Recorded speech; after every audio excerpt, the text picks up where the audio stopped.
Well, Happy New Year. Happy New Year. we made it through another year of podcasting. Wow. It makes no sense to me. It's Yes. too quick. And this will be our second January New Year's resolution, but this time we're adding to our New Year's resolution and we're going to talk about public domain. Yes. We're going to get all the new public domain for 2025. As well, that's the year and find things that are open and available for you to kind of create a new story from something that was originally there.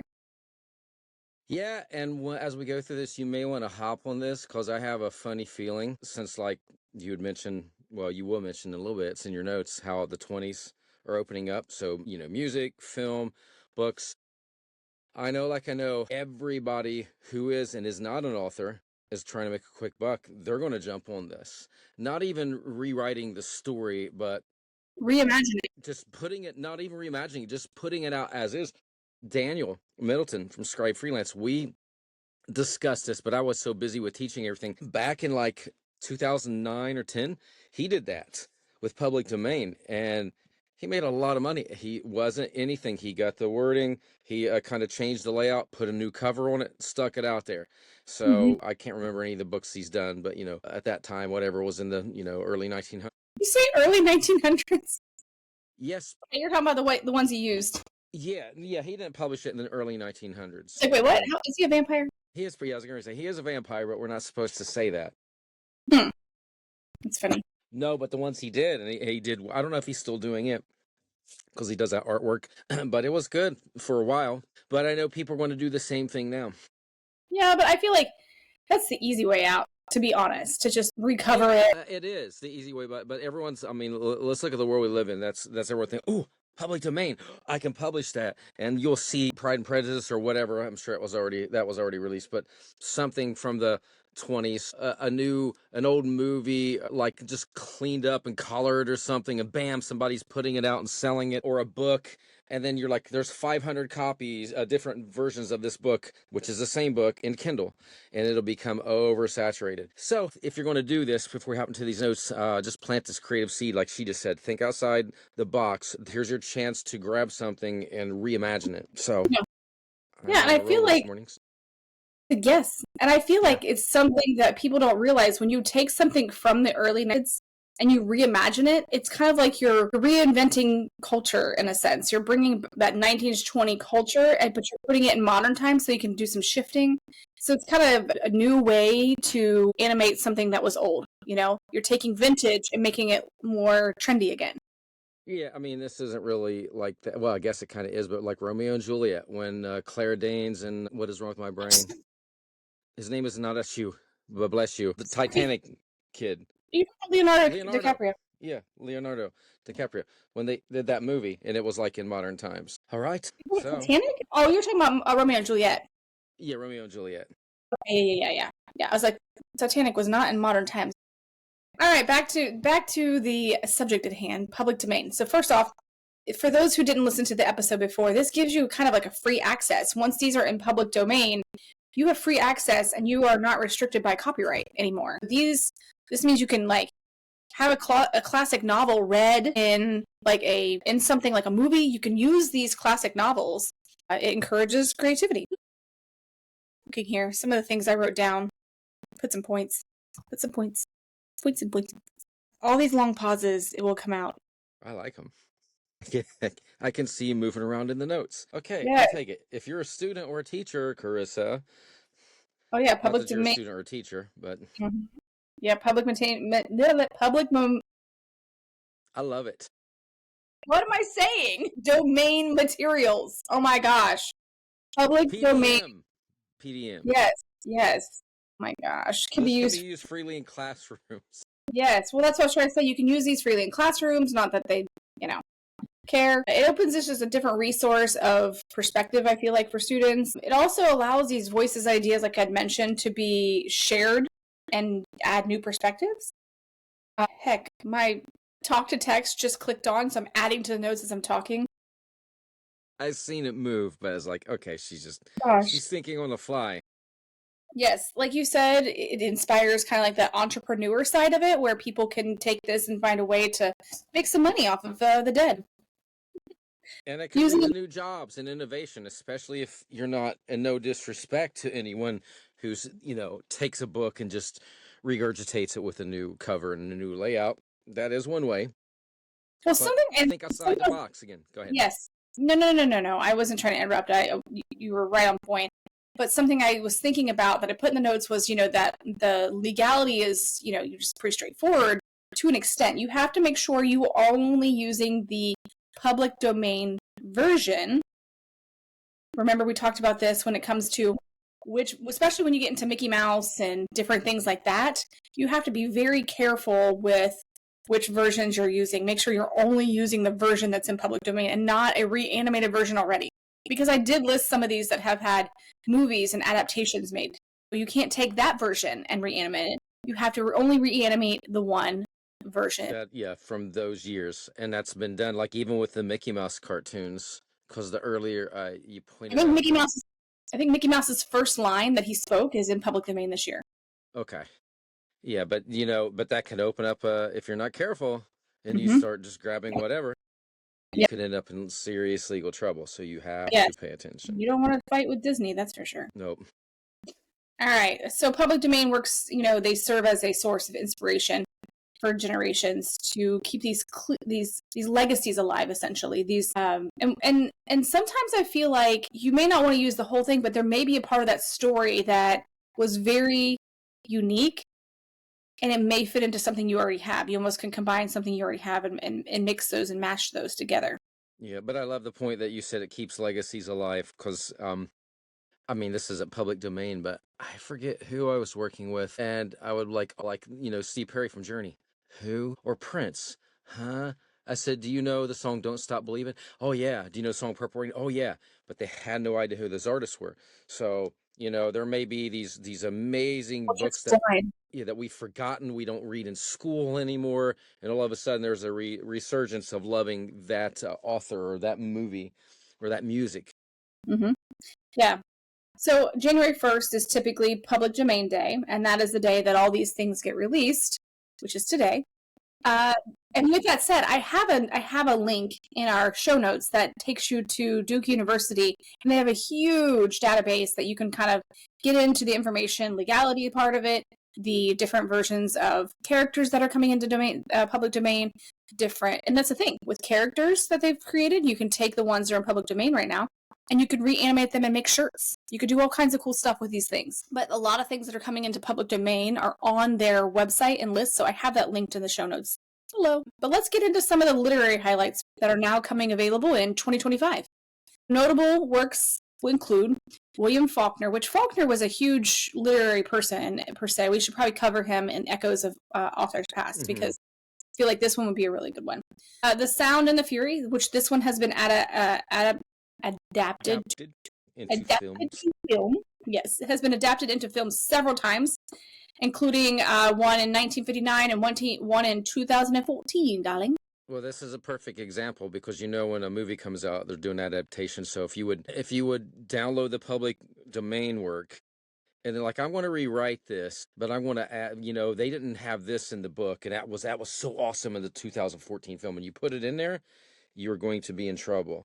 Yeah, you cannot do that. You have to stay on point. Or you can add from your own imagination. Mm-hmm. But if you're going to do that, I feel like everyone could pick up on an idea. So if you decide to do that, say with this book, The Sound of Fury, I would definitely go watch any adaptions. Mm-hmm. Just to make sure, if you come up with a new idea to add to that book, just to make sure there isn't a similar scene that you've added into the old work, because we don't want to walk that path. I highly suggest and agree with that. Ernest Hemingway, A Farewell to Arms. This one also made films in 1932 and 1957. Yep, Virginia Woolf, A Room. I can't even read. Let me put on my logo. I got these glasses for our we do our New Year's resolutions earlier because I need to quit thinking outside here. I need to focus in. Own. Just got these. A room of one's own. So, As of 2023, now I don't know if there's anything in the works, but as of 2023, all the ones that are here as of 2023 have not been adapted to film, the ones that I don't put anything next to it. But if there's something in the works currently that I don't know about, they're not listed. I kind of feel like there is with film and with I feel like people. This is a very important year for this.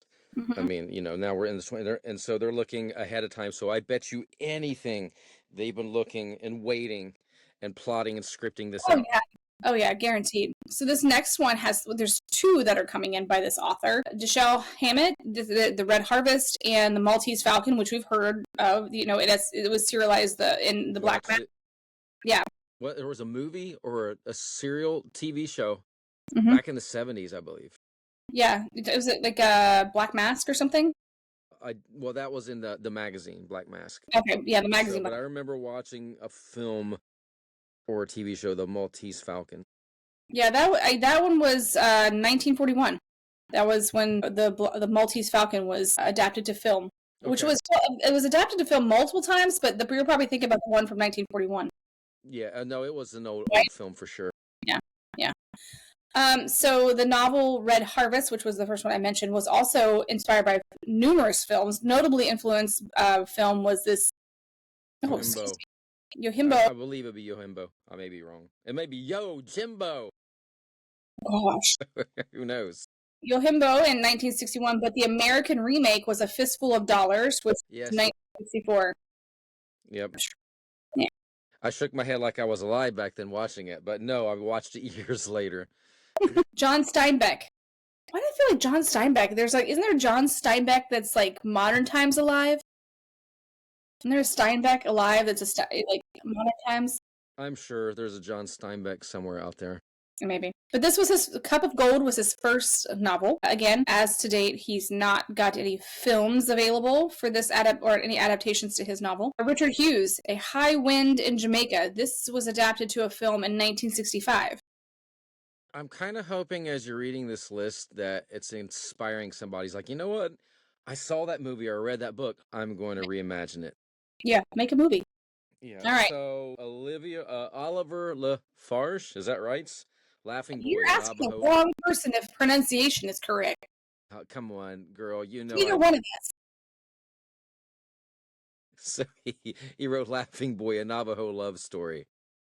Yeah, no film for this one. Well, this would probably be a pretty good one that people should think about putting out there. I mean, this seems like right on trend with everything currently. I think I'm just going to start mispronouncing words anyway, on purpose. All right. Patrick Hamilton wrote... Hamilton. Stop it. Hamilton. So he wrote... I mean, imagine if we actually pronunciated the sign. Do we add that one? Is that what I did last week? Pronounced. I can't remember now. No. But imagine if we actually pronounced all of the things in the word sometimes. Like when there's like silent K's and silent P's. Yeah. Don't tempt me. That'll be my New Year's resolution. Herbs should be herbs and hours should be hour. How many hours do we have? Hours, darling. Well, this is too long. Yes. Yeah. So you got here that he adapted Rope into a famous film by Alfred Hitchcock in 1948. Yes, he didn't do it, but Alfred Hitchcock did it. Okay. Because I'm pretty sure, I don't remember that. This was an Alfred Hitchcock 1948 adaptation, Rope. Yeah, I don't know. I only know a few Alfred Hitchcock movies. Yeah, but I used to watch a lot as a kid, but I can't remember any.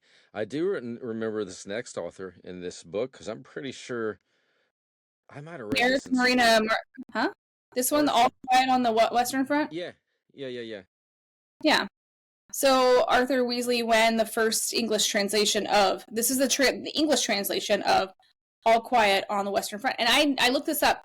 This one is about a young man who joins the German soldiers in World War I. And he's... Yeah. Yeah, I'm pretty sure this is... I might have watched this one. I watched too much Netflix, but this sounds familiar. Yeah, this is a war novel, and it was adapted for film in 1930, 1979, but then it's streaming on. There's an adaptation that is Oscar winning on Netflix. Interesting. I should watch that. Well, I don't know. I'm gonna lie because I'm not gonna. I'm not much into more films. I'm not either. It's just here and there. Yeah, it's just not my thing. Like, although I did just go watch Fly Me to the Moon on Apple TV. Cool. That's the one with the conspiracy of the moon landing. No, I have to watch that. Yeah. Yeah. You should have a few free months of Apple TV on your new iPad. Yeah, I just never tapped into it. You should watch that one. It's pretty good. Hold on, I want to pronounce Agatha Christie. It's Agatha Christie. All right. Stop it. You do that one. Seven Dials Mystery. Come for us right now. I don't remember this one, though. Seven Dials Mystery? Yeah, this was a film in 81. Yeah, I don't remember that. I remember a lot of Agatha Christie, but don't ask me to name any because I don't remember them off the top of my head. Robert Graves, his book's coming into public domain. Goodbye to all that. Now this one's interesting. This one caught my eye. E.B. White, who also wrote Charlotte's Web. Oh, it's catching my eye right now. Right? And James Thurber. Is sex necessary, or why you feel the way you do? I'm going to look this book up because I find it extremely interesting. That it was 100 years ago. Yes, but the interest is the fact that E.B. White was known for his children's books. Yeah. E.B. White writes Charlotte's Web? I'm pretty sure. Yeah. I can check, but I'm looking at the notes. Yes. We'll double check that one before the episode. It's just like Cheech and Chong. Cheech Marin. They have all the Up in Smoke movies, and then Cheech did a lot of like children's stuff. I am so sorry for this. Oh, yeah. It's my nerve damage from the glass. Yep. E.B. White, Charlotte's Web. I knew. I love kids. Let's write a book about sex. Right? I'm just saying, is that what he was thinking? Right, were you the early P. Diddy? Yeah, E-Bitty. I also found my old, Charlotte, Chocolate Factory. Oh, cool. Yeah, I have those two next to each other. Anyways, all right, where were we? Sorry, I don't have my notes. Rainer Maria Rilke. I can't read. I'll get my glasses on. Rainer Maria Rilke. Rilke. I don't know. Rilke. Yes, Rilke. Letters to a Young Poet. The original German version before I'm not pronouncing it. Briefe an einen jungen Dichter. I'll have to ask my brother who lives in Germany. Okay, good, because I did not I know that would damage that tremendously and offend someone for sure. But again, offend myself. So these haven't been adapted to film. Although, man, I'm gonna hone in on this E.B. White one. This one keeps drawing me. I'm gonna go in and see what this one is. Let me have to take over. Walter Lippmann, Preface to Morals, Ellery Queen, Frederick Dene, and Manfred Lee. What? Manfred. The Roman Hat Mystery, adapted several times for film, notably in 1929 and more recent adaptations for TV. All right, so I did add some of the film and animation contributions that are coming into public domain just for the fun of it. Because this is important. People need to know this. Although there's different years too, right? Isn't the works like the written word is like 29, and isn't the animations or the music earlier, right? Like 25 or 24? Listen, I don't remember. I remember one is 90 years and one is 50 years. And then some are 75. I don't remember exactly which ones fall which way and how that works because that's that one's different. But yes, essentially, this year marks a precedent that all works from the 90s are officially going to be in public domain. So if it was done in the 1920s, it officially comes into public domain based on Duke website. Sorry, the student text already started. So click. That's it. You're going to have to give a notification to your students that Thursday morning belongs to me. Okay? Let me do the airplane mode thing. Does that block them? I got to remember. New Year's resolution, airplane mode. Do not disturb. Right. All right. So significant film entries, like a dozen more Mickey Mouse animations, including, like I said, Mickey's first talking appearance in The Carnival Kid. Yeah, so if you're an animator and you want to use this, the only thing you have to do is you'd really have to research this because just like comics, every character has evolved. Yes. They've changed writing styles. They had a new artist, so you got pin it. Yeah, we talked about that. Like someone had made a shirt out of Mickey Mouse, but like reimagined it. The problem was the version they did something that wasn't in the public domain version of Mickey Mouse. They were using a one that didn't come for like a few more years. They had to like get rid of it because it's like, no, you added the red shorts and those don't come for a little bit. You're actually copyright infringement on that. Yeah, I had I'm like really weary of this stuff. I knew a guy, I forget how he was making these. They were like little plastic buttons, but he put a bunch of stuff together and make like a Mickey Mouse or a SpongeBob SquarePants, and you could put them on your refrigerator or whatever. And he was selling them, and I'm like, dude, that is so illegal. Mm-hmm. What? Yeah, I'm like, Listen, whatever. Yeah, I mean, you could be selling them for $5. University, State University. A lot of times when we were living in Ohio, people would make Ohio State University like.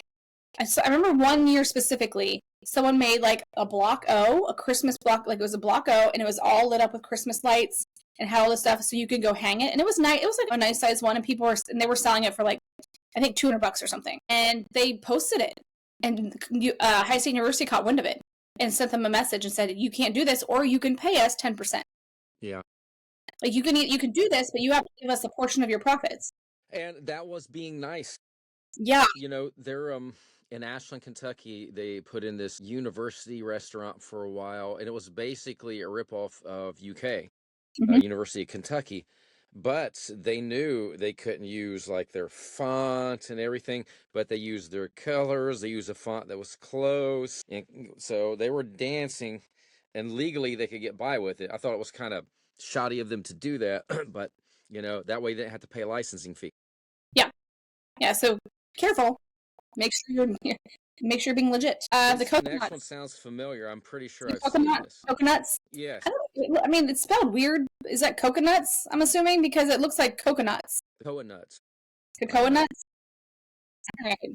The Cocoa Nuts by this is the first Marx Brothers feature film. Yeah, This and was, I'm sure I saw it because all that old stuff, Charlie Chaplin, you know, the Marx Brothers, Three Stooges, which were little rascals. I wonder when that's got to be. No, I guess that was a little later. yeah. I'll say it's coming up. That should be like what 40s, 30s. I mean, I'm not skipping down. I was just looking down. But they got the Broadway Melody, which was a winner of an Academy Award for Best Picture. That one's coming available. The Hollywood Review, 1929, directed by Charles Reisner, featuring the song "Singin' in the Rain." So Wow. that's coming into public domain.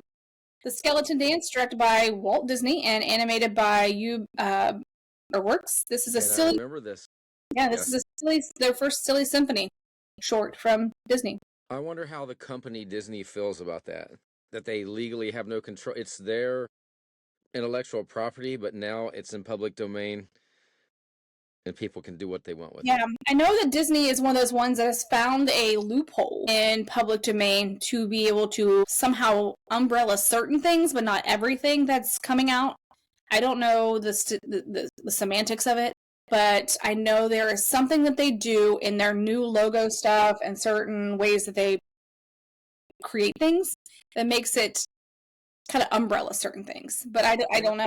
I have no problem with that because I understand why they do this, and I love the aspect of being a legacy, like an author. This author has died, his children, grandchildren have died. Unless there is a company involved or like a relative and they had somehow kept this in, then in that situation, I'm like, yeah, leave it alone. This belongs to that family or that company. Yeah, but Disney did the same thing. People don't realize that all of these Disney princesses are not Disney original. Disney, in its sense, did the same exact thing. They took the Brothers Grimm, and they took a lot of these other different authors and kind of spun them into their Disney fairies and princesses and all these different tales. A lot of these aren't even their own works. In a sense, I don't feel bad if someone takes something of Disney's and...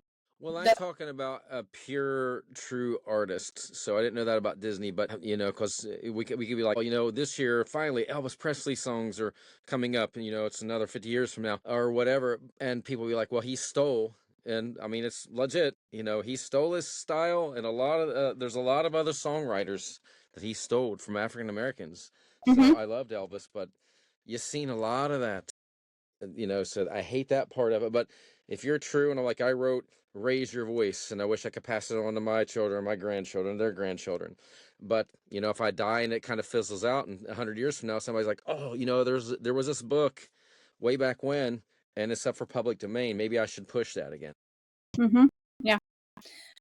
This next one is Hitchcock's first sound film. That's why I did that. No, it's not. Yeah, it's my ADHD kicking in. Hey, I only said that once. I've been trying to be good. I've calmed down. Listen, people are gonna think I'm trying to control you, and that's not what I'm doing. No. Help me. No. What did I tell you about it? Blackmail. Another Alfred, directed by Alfred Hitchcock. Yes, this like I said, sound film. Wow. Yeah, that's cool. Yeah, we tend to forget sometimes a lot of stuff didn't have sound when it first came out. Yeah, and I don't know. I didn't kick in my head. Imagine some of these movies that are in public domain, and they do voiceovers, sound, and now they can do voices with it. Yes. Boom. That would be so cool. Mind blown. All right. Hallelujah, directed by King Vidor. This film is from a major studio with a all African American cast. The Wild Party. Wow, that's surprising that something back then was called The Wild Party. That sounds something like... it really wasn't that wild. Something that, you'd see certain characters in. Directed by Dorothy Arzner. Was this a female director? Interesting. Clara Bow's that is very interesting. Yeah, Clara Bow's first talkie. Welcome Danger. Directed by Clyde Bruckman and Malcolm St. Clair. This is the first sound comedy starring Harold Lloyd. Yes. On with the show. This was directed by Alan Crosland. And it's kind of a funny way he spells his name. But that's the first all color feature-length film. Mm-hmm. And I love that because when you just said, hey, they could add voiceovers to those old ones, I'm like, man, they could colorize these films. They could do so much with it. Mm-hmm. With the show, I feel like I've seen that. Yes, this is the one you just. Oh yeah. Yep. And then Pandora's Box. I'm not even going to try to pronounce Die Buch der Pandora, directed by G.W. Pabst. Well, that's the German. Yeah. Snowboat or Showboat. I don't know what Snowboat. I'll shorten me age. That's where the party's at. That's the wild party, that's Snowboat. Showboat, yeah, directed by Harry Pollard. An adaptation of the novel and musical. So let's see. Okay, so that's interesting. So they made a film that was an adaptation to the original novel, and so the film itself is now in public domain. So you can take that film and reimagine it. That is cool. Yeah, Spite Marriage, directed by Edward. What? Directed by Edward. A couple of friends have probably been in a Spite Marriage, but go ahead. Directed by Edward Sedgwick and Buster Keaton. Keaton's final. Buster Keaton. Final silent feature. Yeah, loved him too. He was funny. Say It With Songs, directed by Lloyd Bacon. Follow up to Jazz Singer and the Singing Fool. The ironic thing about this movie is it was a silent film. Yeah. Now I'm messing with you. I was like, wait, what? Sing It With Songs. Okay. A lot of those old Say films. It With Songs. Say It With Songs. Close enough. I think of Buster Keaton and all those old slapstick comedians, and they'd have music in the background, but, it was basically silent, no talking, but they had to keep the action rolling. They were like they are the OG stuntmen. Some of the crazy stuff they did, like falling off a car or jumping over a car, going down a ladder, it breaks all the way down. It was always slapstick comedy. All right, and that leads us to Dynamite. Sorry. I got a text message. Okay, you do that. So I will say this was directed by Cecil B. DeMille. Cecil B. DeMille. I know that name. But I don't remember this movie. This was his first sound film. Okay. And then we got Gold Diggers of Broadway, directed by Roy Del Ruth. These names are crazy. I know. Could you imagine that? Man, the new, what's out at the cinema this week? Gold Diggers of Broadway. You sang that song Gold Diggers? Was that... Oh, yeah, nothing but a gold digger. Yep. Mm-hmm. This is iconic comic characters like Popeye and Tintin will also become part of... This was a separate note. Okay. Yeah. Wow. Gold Diggers of Broadway was directed by Roy D. Ruth, and then I put a little sub thing there, and that totally threw you off because iconic... Yeah, because I thought Popeye was calling olive oil a gold digger? What the... No. No, that was just a side note that characters like Popeye and Tintin will also become a part of the public domain. I will say before we started this podcast, we were discussing because I'm like, man, if you have all those notes, my brain is fried. This is so good today. Everything's on point. But you can And then see that I'm one still like line. a child. And you should have put Jamie. This is it. If you would have had it gold, yellow, and underlined, I'd be like, I got it. Not a problem. Is that tiny little circle? I was like, oh, it's just an extension of those gold diggers. Yeah, well, and the way I did it, it kind of followed everything else, and it was just like a little Popeye. Don't talk about olive oil like that. All right. Musical works. I thought it'd be cool to put some music work in here because about songwriters and stuff. We want to make sure that we understand what music is coming into public domain. Before you start reading this list, here's what I don't know if this opens up a can of worms or not because we're dealing with AI with music anyway. Mm-hmm. But what I could see somebody doing is like taking Singing in the Rain and having the same flow, the same music, maybe the same key. And they don't have, it's not called Singing in the Rain. Don't have any lyrics. They're using that skeleton to write a new song. I could see somebody blowing up a song like that. Like, wow, that sounds like Singing in the Rain or Ain't Misbehaving. Oh, you're going to get sued. Nope, that's in public domain. So I just reimagined that song with my own lyrics. Mm-hmm. And when you could probably ask AI, can you reimagine the lyrics of Singing in the Rain? Yeah. Another one, Ain't Misbehaving.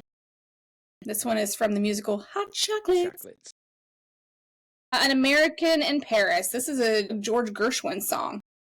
I don't remember that, but I remember the movie American Werewolf in Paris and An American Werewolf in London. Yes. But, okay, I'm going off the squirrel. All right. Bolero. These are just songs that are coming in. Bolero. What did I do to be so black and blue? You know what? I seen that. I thought it was like Soj. I'm like, what? I can't read without my little glasses. Yeah. Go ahead. Andy Paul Rosoff, music by Thomas W. Fatswaller and Harry Brooks, and it's a song about racial injustice from the musical Hot It's Chocolates. also in Hot Chocolates. Yep, it's also in Hot Chocolates. Tiptoe Through the Tulips. Okay, so this wasn't originally done by Tiny Tim then? No, and that threw me because that's just what came in my mind. Yeah, so Alfred Dubin and the music by Joseph Burke. Sorry, Tiny Tim, he did it best. Especially when you watch Insidious. Did you ever watch? And Little Boy, the record? Yes. Okay. Happy Days Are Here Again. This is music by Jack Yellen, music by Milton Anger. And this is the theme song for Franklin D. Roosevelt's 1932 presidential campaign. Happy Days Are Here Again. What is this thing called? Love by Cole Porter from Porter's musical Wake Up and Dream. Yeah, I mean, with music, it's a little different. Of course, you pay the artist and you can reimagine a song or you can cover a song or whatever. So, like I said, the benefit I see here is you could put out a new version and now you can claim it as your own. You don't have to pay royalties to anybody, I'm assuming. I'd have to look in that deeper to see what contracts, record companies own, who's putting this out, but I'm sure it's that way. Or we could reimagine the lyrics. I think if it's officially in public domain, though, I think it's free game. Cool. Yeah, I think that's one of those things, and that's why I went to Duke University, because I felt like whenever I researched public domain before, Duke University had the most in-depth reading material for me to kind of get a better grasp of it, even though I'm still not, 100% sure of everything. It gives you a really good understanding of what you can and can't do. Am I Blue? Lyrics by Grant Clark, music by Harry Asks. I'm pretty red. All right. Yeah, old man jokes. Shut up, Jamie. You Weren't Meant for Me. Oh, gosh. By Arthur Freed. Music by Nacio Herb Brown. Yeah, but see, here's the thing. If it's a name, his name's Herbert. But if it's I know. something in your garden, it's an herb. Why do we take the H off? If it's in the garden, we lose the sound of the H. But if it's in his name is no longer herb, it's Herb. Yeah, see, now you're making me...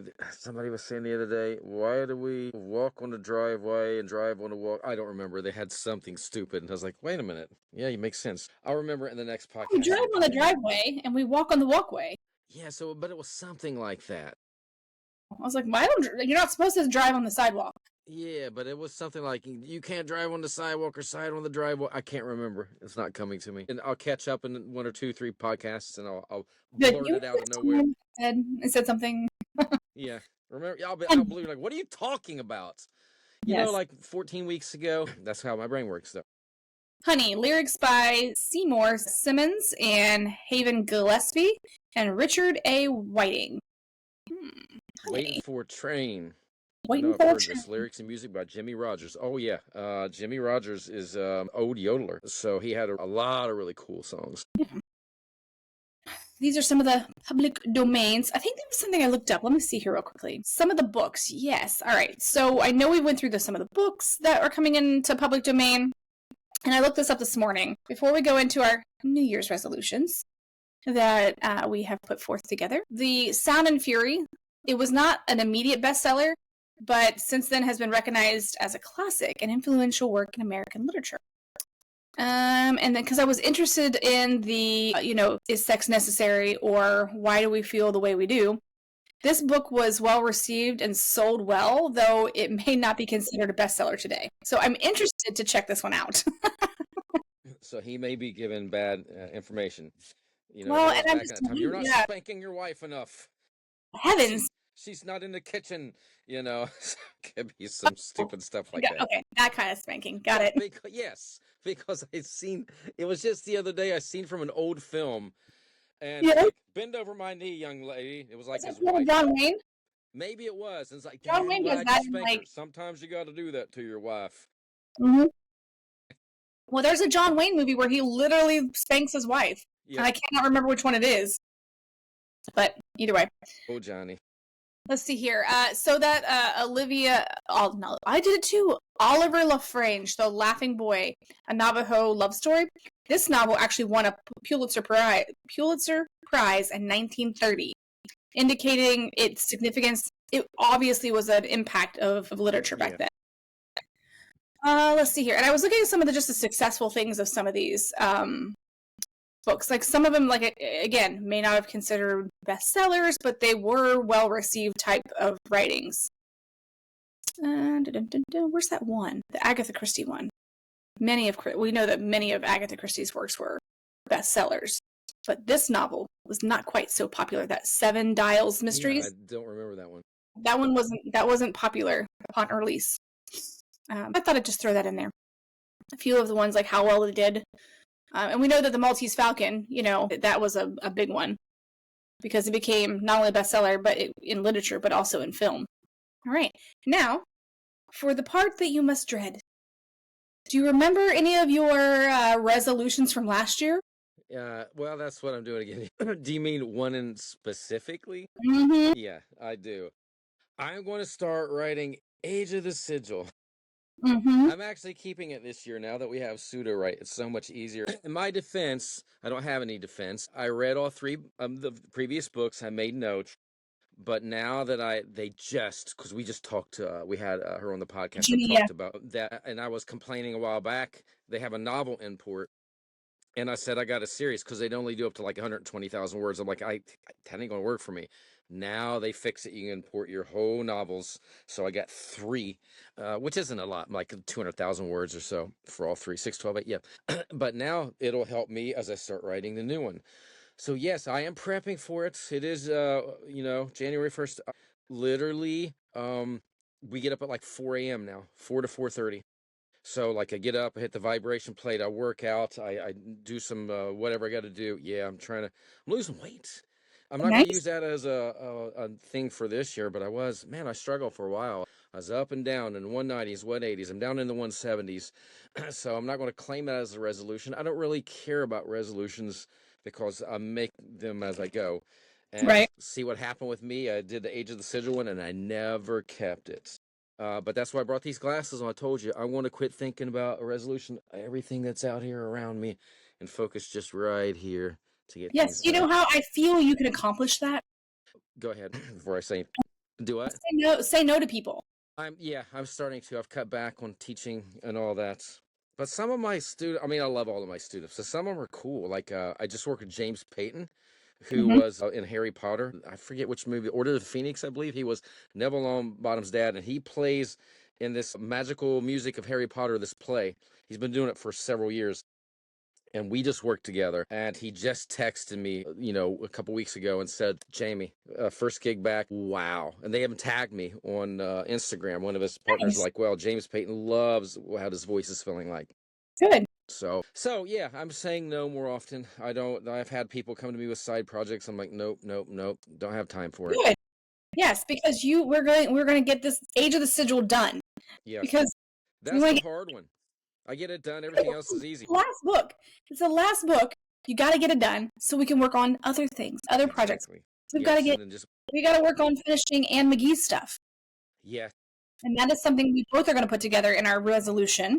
Yeah, and for those of you, and we'll do a podcast about it, passed away. Yes. And that one was rough for me. So we published Elizabeth Sabine's book, Strengthen Your Singing Voice, and we published Anne's fiction novels. Now, Anne actually worked for Liz for years. She was her secretary, and she kept track of all her students. Elizabeth is an amazing vocal coach. Mm-hmm. Without her, I would not have Shattered Glass. It was Jim Gillette, too. But Anne and I wrote the 4 Sing Out Loud kids books together. Mm-hmm. And I had she never told me she was feeling bad, which we'll get into in another podcast. But she had a full novel on she was wanting to release with us. She was doing some short stories. We inspired her to put them out on Kindle. We didn't care. So she had a few, and then she was reeling them in so we could make one book. So we're working with her sons to make this happen, to let her legacy live on. Yeah, so that's a goal that we both are going to share for 2025 to make that a nice legacy for Anne. Any other things you want to add that you want to? I think I need to focus on Age of the Sigil. If I That's add anything else, yes, I'm not going to get it done. Okay, we'll keep that one on you for this year, even though it's kind of like a renewing of last year's. Oh, I got one more. What? I need to get my butt back in gear to make the video. I haven't made videos for us for probably almost 2 months. Mm-hmm. And everything hit me, but there's no excuse for that. Which also reminds me that you said you're going to read the notes a little bit more. Yeah, that is. So I do have 3. My goal is to read through them, because I know one of yours is to deal with me. You're like, okay, I'm going to make these a little tighter because I know how, or you're just going to bullet point them. Or if you don't have time for that, I'm going to bullet point them. Somehow there's going to end up bullet points that keeps me on point. Listen, so here's what I do. Thank you for AI in this part, because I take my notes, I write them out, and then I copy them and I paste them in my AI, the Google AI one. And I'm like, make these talking points, shorten this into talking points. So I take everything I've done and they're talking points now. So then I import those so you can read those. Yep. Well, I use chat. Well, I did an episode not too long ago, but I just hey, chat. Here's what I want to do an episode on. I need to research this, but it was on the paper. Yeah, so I wasn't really cheating. It was writing for me. I wanted the history of it, and so we could kind of timeline it. But I'll write articles for my school or whatever, and then I'll throw them through ChatGPT. I'm like, hey, just make sure I'm not making any errors. Make sure it tightens it up, which I could probably start doing at Pseudo right now, honestly. Yeah, I don't know if Pseudo has. Well, I mean, they probably do, but there's just mostly fiction. They have there's just not really geared towards nonfiction per se. There's just more on the creative side. I love it. I have a friend of mine, John Henney. I love this guy. He's a fellow vocal coach, and where he's like, how's business and da-da-da-da-da. And he's like, man, you need to hop on ChatGPT. I'm telling you, it's your friend. I said, dude, I've already been on it. So we discussed it over a year ago. We both kind of embraced it and kept playing with it. And hey, it's just a workflow. You're getting the same thing out you're going to do anyway. It just speeds up your workflow, though. Yeah. Okay, I guess. One more. I want to try not to dye my beard as much, but I hate going white. So, all right, that's it. You sure? I'm positive. Okay. Oh wait, no, I'm teasing. It's your turn. As far as writing goes, for my New Year's resolution, because I actually switched gears with Canvas and I've been way more focused on it, is definitely to get that finished. And then I'm only a few hours away from graduating from Arizona State University, and I have that as kind of wanting to finish that. My twins will be graduating in next year. In 2026, I would like to graduate from college before they get to their senior year, so I'm not taking away from that's their year. 2025, 2026, that's their year. I don't want to impose on that. So I'm going to try and like buckle down, get all my classes in. Well, you're close though, right? I'm very close. I need like, gosh, I think technically I need 21 hours, but like I need 15 that weren't already on point schedule wise. Mm-hmm. But so in total, I think that was 21 hours. So I'm trying to do that without overwhelming myself at the same time. But it's a little daunting. And then at the same time, I want to finish Canvas because it's so right here that I want to get it out. Like I'm constantly thinking about these characters. I'm constantly thinking about these scenes, which when we get done filming, I want to have you stay on for a second to specifically discuss something that's pretty dark that I want to add and get your feels for it. But does that have anything to do with does sex matter and why do we feel the way we do? Yeah, actually. I was just making a joke because you mentioned that book so many times, but no, I think I'm going to read that and throw it in there. Yeah, because I know about the book, so yeah, that works. Maybe. All right. Okay, so I think that's my main things is to and be a little bit more diligent about pushing the podcast out for people. I put it out on Facebook, and I need to be better about putting it out on Instagram. I've just been so overwhelmed. That's why I'm saying, me not hitting the videos, and I done discussed this with you too. We will see what happens with TikTok here in 19 days, but if not, it'll be some other platform. But the lives, because I've been doing the lives for Dr. Vox, and this pretty well received. Walking singers through warm-ups, I'm like, we could do one. It's not like this podcast, but like talking about, how to rewrite a scene or, how to check your grammar, tips. Well, when this episode's out, hopefully you and I will have seen each other somehow. Yep. So. Yeah, because I keep pretending it's the first, but I'm going to be true. It's not. We're recording this beforehand, truth be told. I'm keeping up the lie, so. Keeping up the lie. Yeah, so hopefully that week that this comes out, I will be in Ohio, and we'll be able to maybe connect, so we can figure out a live that we want to do for that one. Yes, I really want to do that. Yeah, so, okay. Well, this has been a good New Year's episode, and we're so thankful we made it through 2024 and now on to 2025. If you'd like to follow us or find any more information about us, you can go to www.alwaysrightpodcast.com. And you can click those little icons. You can follow us on those social media platforms, and you can go to YouTube and definitely subscribe to us. Also, if you have an idea for a show, or you have an author friend, or you're an author and you want to come on, feel free to email us at alwaysrightpodcast@gmail.com, and we'll get back to you as long as Jamie doesn't open the email. I might have opened one. I'll tell you in a minute. Again? Yes. If I don't return your message in a timely fashion, please email me back.